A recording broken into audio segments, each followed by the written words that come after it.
elasticity of solids we are going to discuss about. Okay? Elastic material like your rubber band, you pull it and when you release it, it regains its shape. Okay? But if you pull it by a larger amount, it breaks.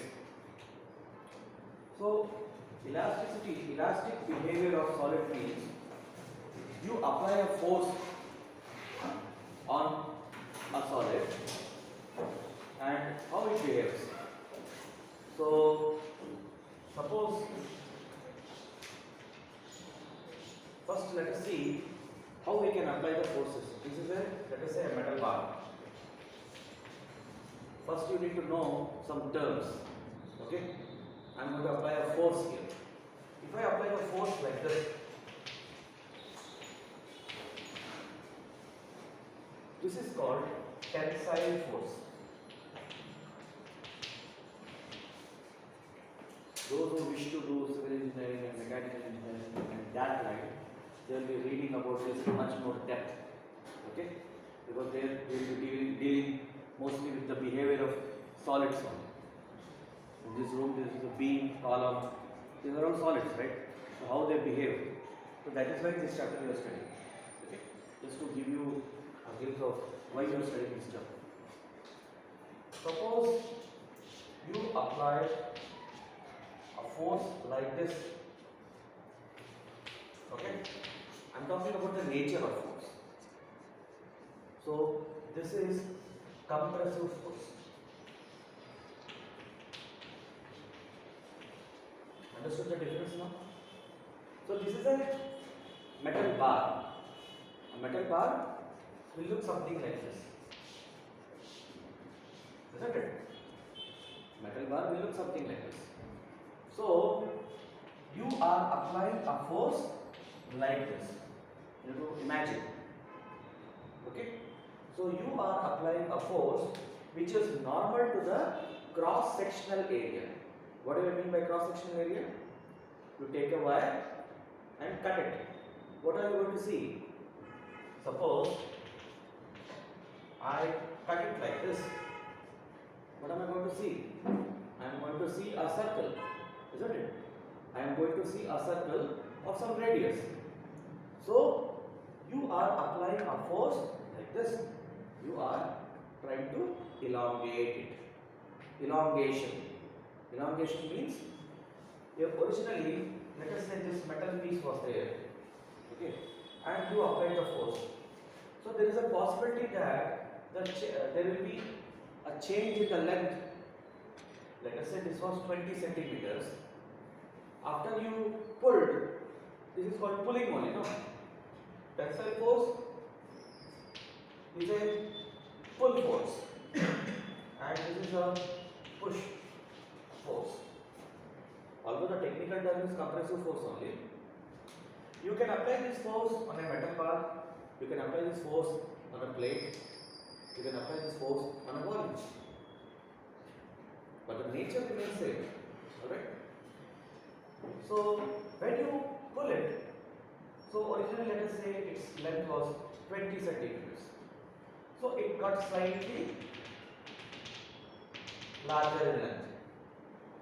So, this is from 20 centimeters, it became 20.1 centimeters. So, you will say it got elongated. What I will say? It got elongated.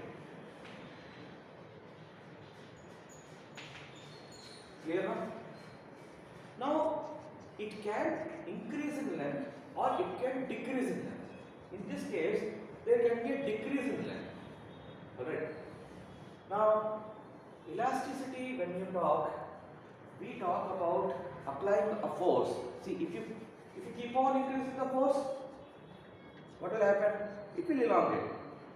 Maybe from 20.1 it will become 20.2. Maybe from 20.2 it will become 20.3. If you are further increasing, what will happen? At some point it will break.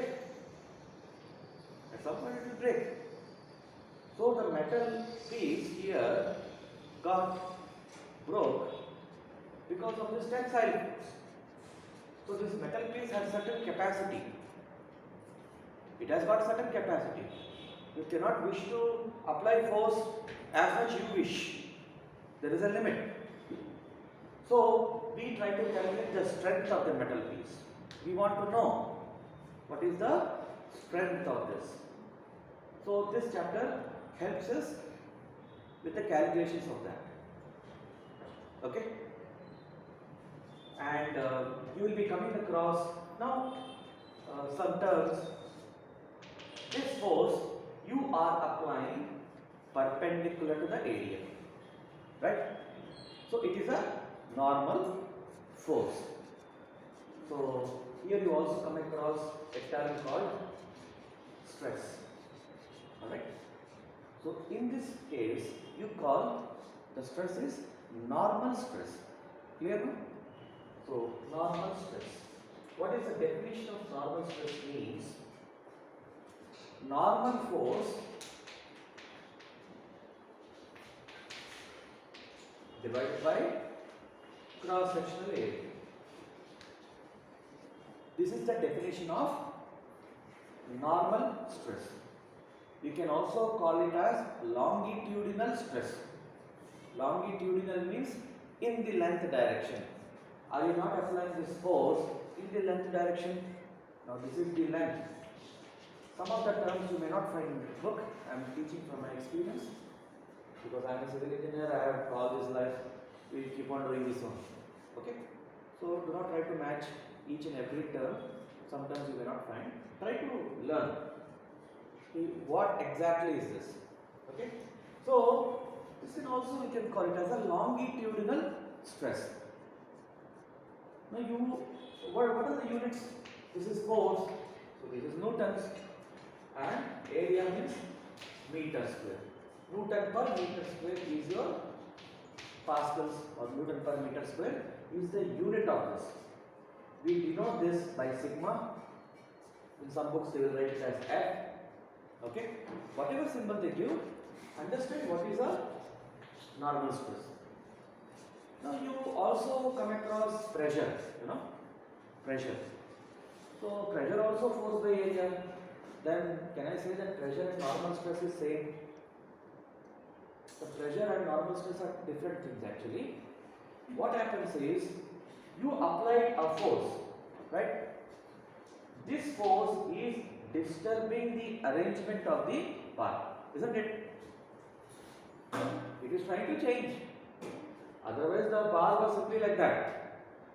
So this type of force is called a deforming force.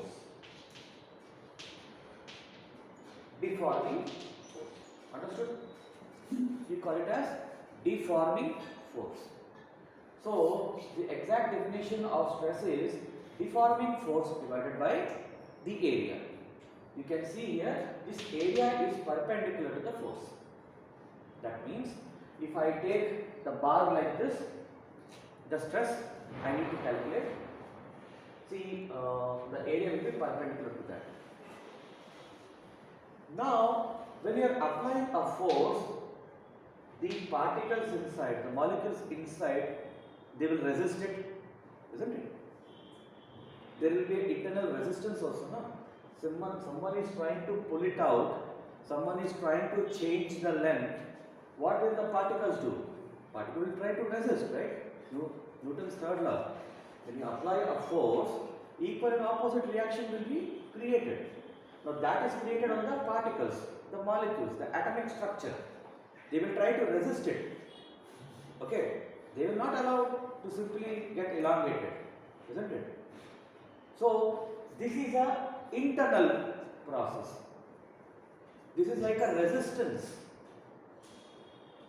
This stress is what? Internal, right? Clear now? But when you talk about pressure, I take this, let us say this duster, I apply pressure on the, or I take this duster and I press it on this board. I am applying a force on this board on some area. So force divided by area, that is external.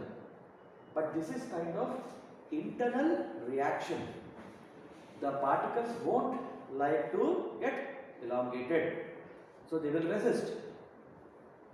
So you have to calculate on how much area it is applied. That deforming force divided by the area will give you stress. This type of stress is called normal stress. Clear now? There is another term called strain. So normal stress has a unit. Dimensions I am not getting into it. You can easily calculate. Many times you have done. If you want to know, Newton means what? Force. ml T power minus 2. Right? Divided by meter square L square. Just simplify that. That will be a dimensional formula. Coming to strain. Strain is defined as change in length.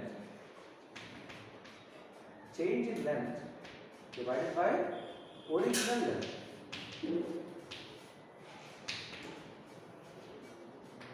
Change in length divided by original length. These are some definitions you should first understand. Change in length.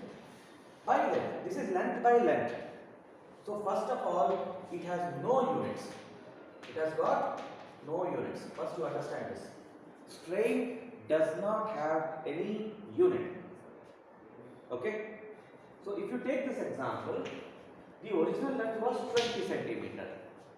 And when you apply this tensile force, it got increased by 20.1. What was the increase? 20.1 minus 20, isn't it?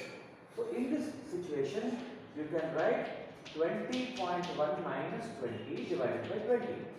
Am I right? Can I write it like this? Instead of writing like this, the general way of writing is L minus L2 minus L1. Let us say L1 was the original length, L2 was the new length. Clear? L2 minus L1 divided by L1. Or delta L. This is delta L only, no? Delta symbol is used for what? For representing change in length. Delta L by L. General form. It is denoted by E. Some books write it as epsilon. Epsilon. You know? E-P-S-I-L-O-N. Some books write it as epsilon or E. The symbol is for strain. Okay? It is dimensionless. And here, what type of strain is this? You have to see what type of force is creating this type of strain. Alright? So, this is a longitudinal strain or normal strain. Clear this much part? Now write down. Okay.